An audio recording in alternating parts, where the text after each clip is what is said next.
الحمد للہ رب العالمین والعاقبۃ للمتقین والصلاة والسلام علی سید الانبیاء والمرسلین وعلی آلہ وصحبہ اجمعین، اما بعد۔ اعوذ باللہ من الشیطان الرجیم، بسم اللہ الرحمن الرحیم۔ لن ینال اللہ لحومها ولا دماؤها ولکن ینالہ التقوی منکم، صدق اللہ العظیم۔ اللہم صلی علی سیدنا محمد وعلی آل سیدنا محمد وبارک وسلم۔ سبحان ربک رب العزت عما یصفون وسلام علی المرسلین والحمد للہ رب العالمین۔ میرے دینی بھائیوں بزرگوں، اللہ کا فضل و کرم رہا کہ اللہ نے عافیت کے ساتھ عید الاضحیٰ کی برکتوں سے ہم سب کو نوازا ہے، اور آج ایام قربانی کا تیسرا دن ہے جس کے کچھ گھنٹے ختم ہونے کو بچے ہیں۔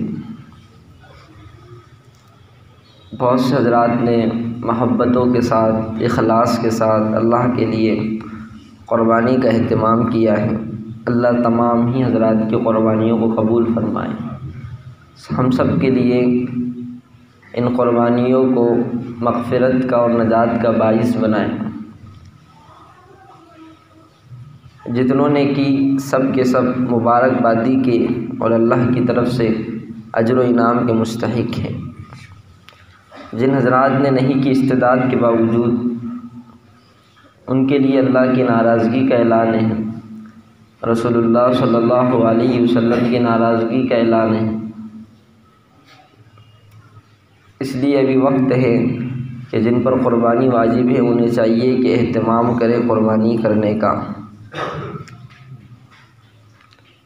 دیکھیے، قربانیاں تو تقریباً ہو چکی ہیں، لیکن ان قربانیوں سے ہمیں سبق کیا ملتا ہے اس کی طرف ہم سب کو توجہ دینے کی ضرورت ہے۔ ابھی خطبے کے اندر قرآن کریم کی جو آیت کریمہ میں نے آپ حضرات کے سامنے پیش کی، اس میں اللہ رب العالمین فرما رہے ہیں لن ینال اللہ لحومها، کہ ہرگز تمہارا گوشت اللہ کے پاس نہیں پہنچتا۔ لن ینال اللہ کو نہیں پہنچتا۔ لحومها، لحم گوشت کو کہتے ہیں، لحوم جمع ہے عربی کے اندر۔ ولا دماؤها، دم خون کو کہتے ہیں اور دماء جمع ہے۔ تو قرآن کہہ رہا ہے کہ اللہ کے پاس نہ تمہارا گوشت پہنچتا ہے قربانی کا، نہ خون پہنچتا ہے۔ ولکن ینالہ التقوی منکم، لیکن اللہ کو تمہارا تقوی پہنچتا ہے کہ بندوں نے کتنے اخلاص کے ساتھ قربانی کی، بندوں نے کتنے اخلاص کے ساتھ گوشت گویا کہ تقسیم کیا۔ دیکھیے نا، جو بندہ اخلاص کے لیے کر رہا ہے اس کی شکل بھی وہی ہے، جو بندہ دکھلاوے کے لیے کر رہا ہے اس کی شکل بھی وہی، ذبح کرنے کا طریقہ بھی ایک، تقریباً جانور جو خریدا جا رہا ہے اس کی قیمت بھی یکساں، جن لوگوں کے ہاتھ سے ذبح کیا جا رہا ہے تقریباً وہ بھی ایک جیسے، جن لوگوں میں تقسیم کیا جا رہا ہے تقریباً وہ بھی ایک جیسے کہ محلے میں، رشتہ داروں میں۔ لیکن فرق کہاں پڑ رہا ہے؟ ایک چھوٹا سا لوتھڑا ہے، بس آدمی کے جسم کے اندر ایک چھوٹا سا گوشت کا ٹکڑا ہے جس کو دل کے نام سے جانتے ہیں، جل کو قلب کہا جاتا ہے۔ سارا کا سارا دار و مدار اسی کے بننے اور بگڑنے پر ہے، بننے اور بگڑنے پر ہے۔ ظاہری طور پر دیکھا جا رہا ہے کہ بھئی فلاں بندہ تو بکرے ذبح کر رہا ہے، اتنے جانور ذبح کر رہا ہے اور لوگوں کو خوب کھلا رہا ہے، پلا رہا ہے۔ لیکن میرے بزرگوں، اگر ذرہ برابر بھی، ہلکا سا بھی اپنا بڑا ہونا یا اپنا مالدار ہونا یا اپنی بڑائی کے لیے اس نے یہ کام کیا تو اللہ کے یہاں کچھ بھی اجر اس کو نہیں ملے گا۔ اور ایک وہ بندہ ہے جس نے حصہ رکھا، کیا رکھا؟ حصہ، 2000 کا، 2500 کا، 3000 کا، لیکن محبتوں کے ساتھ، اخلاص کے ساتھ کہ میرے اللہ کے لیے میں کر رہا ہوں، اور کوئی دکھلاوا نہیں، کوئی ریا نہیں، صرف اللہ کے لیے میں نے یہ قدم اٹھایا، تو میرے بزرگوں یہ لاکھوں کی تعداد میں قربانی کرنے والا اس کے مقابل میں کچھ بھی نہیں ہے، زیرو ہے، اور کل پکڑ بھی ہوگی۔ اور یہ معمولی سا بندہ جس نے ایک حصہ رکھا، اخلاص کے ساتھ رکھا، تو میرے بزرگوں اس کو بڑا اجر ملے گا۔ تو دیکھیے ایک درس اور ایک سبق اس آیت کریمہ میں ہمیں یہ ملتا ہے کہ قربانی کو محبتوں کے ساتھ، اخلاص کے ساتھ کرنا ہے، کیونکہ دیکھو گوشت اللہ کو نہیں پہنچتا، خون بھی اللہ کو نہیں پہنچتا۔ ہم دیکھتے اپنی آنکھوں سے کہ جو کٹا ہوا گوشت ہے جی، جو قربانی کیا ہوا گوشت آتا ہے حصے میں، تو ایک تو ہمارے پاس رہتا ہے، محلے میں رشتہ داروں میں تقسیم ہوتا ہے، غریبوں میں تقسیم ہوتا ہے، تو ہم لوگ خود ہی اس سے انتفاع اٹھاتے، خود ہی اس سے فائدہ اٹھاتے۔ تو ایک بس چھوٹا سا ارادہ اور نیت جو سارے ثواب کو بدل دیتا ہے۔ اگر نیت صحیح ہے، اخلاص ہے، تقویٰ آدمی کے اندر ہے، تو وہ قربانی عند اللہ مقبول ہوگی۔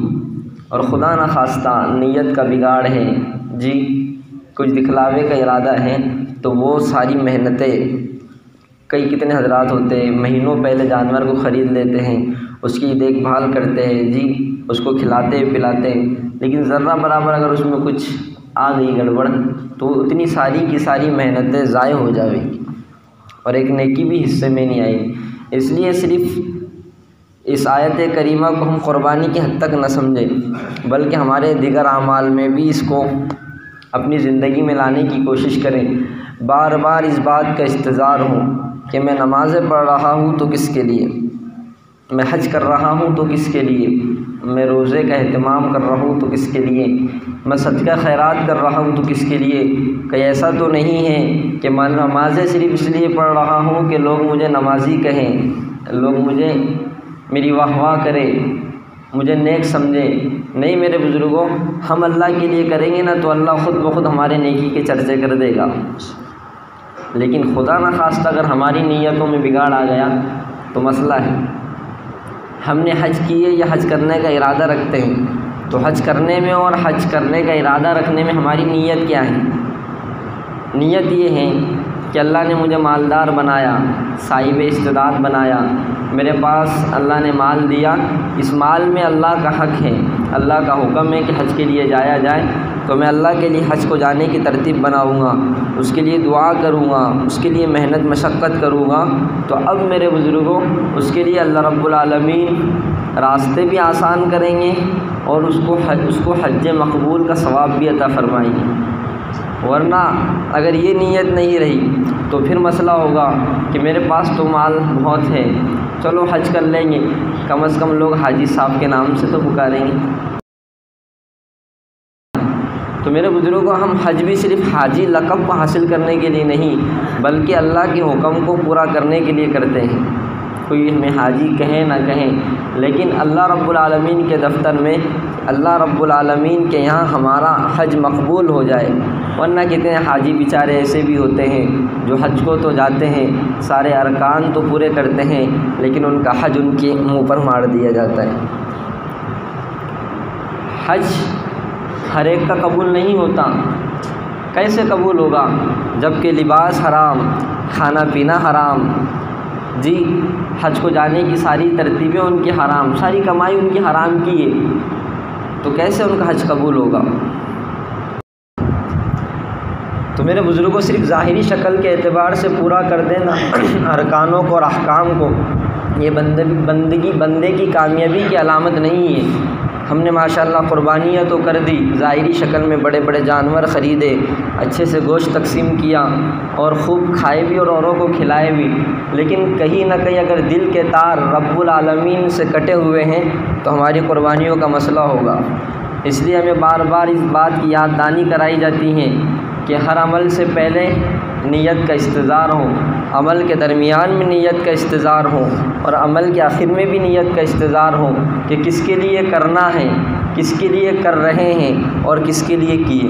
یہ تین جگہوں پر نیتوں کا استظہار ضروری ہے۔ ہر عمل کو اگر اللہ کے دربار میں عند اللہ اس کو مقبول قرار کرنا ہے، مقبول قرار دینا ہے، تو اس کے لیے 3 چیزیں بہت ضروری ہیں۔ اس لیے اپنے آپ کو عملی اعتبار سے مضبوط بنائیں، قربانی کے ان ایام سے اپنی زندگی کو بنانے کی کوشش کریں۔ ان قربانی کے ایام سے سبق لیں کہ حضرت ابراہیم علیہ السلام اور آپ کے بیٹے حضرت اسماعیل علیہ السلام نے حکم خداوندی کو پورا کرنے کے لیے اپنی جان تک کے دینے کے لیے وہ تیار ہو گئے تھے۔ کیا ہم اللہ کے احکام کو پورا کرنے کے لیے اپنے وقت کو نہیں دے سکتے؟ نمازوں کے لیے اپنے اوقات کو فارغ نہیں کر سکتے؟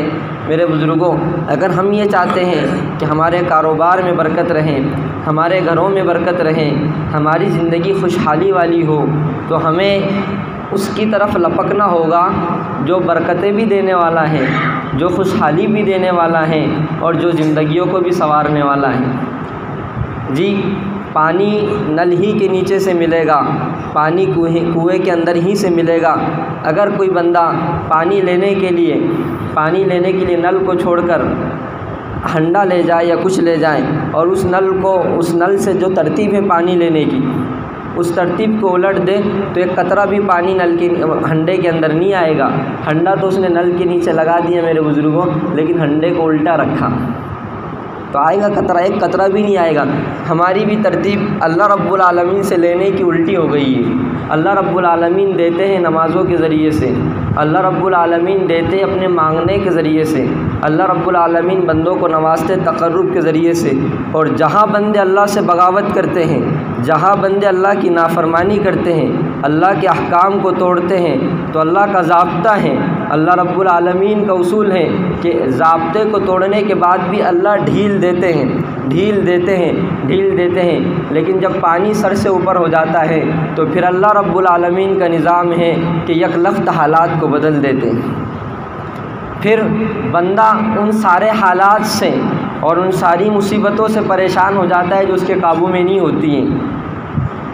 بڑی بڑی سپر پاور طاقتیں، بڑی بڑی پالیسیاں اور بڑی بڑی تنظیمیں حیران اور پریشان ہو جاتی ہیں۔ پھر کتنی بھی آپ کے پاس اسباب ہو حالات کو کنٹرول کرنے کے، دیکھیے گزشتہ کل کیا ہوا، کوکن کے حالات اٹھا کر دیکھیے، پڑھیے اخبارات کی سرخیاں پڑھیے، ہزاروں نہیں، لاکھوں نہیں، کروڑوں نہیں، اربوں کا نقصان ہوا ہے۔ یہ مجھے علم میں نہیں آیا ابھی کہ کتنے لوگوں کی جانیں تو گئی ہے، لیکن کتنے لوگوں کی یہ علم میں نہیں آیا۔ تو کیا ہوا؟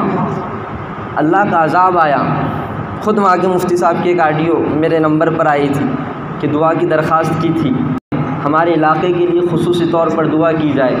یہ مطلب نہیں ہے کہ وہاں اللہ والے نہیں ہیں، وہاں مولانا نہیں ہیں، وہاں ائمہ نہیں ہیں، سب کچھ ہیں، بزرگان دین ہیں، مدارس ہیں، لیکن جب اللہ کی پکڑ آتی ہے نا میرے بزرگوں، وہ سب کو لے کر ڈوبتی ہے۔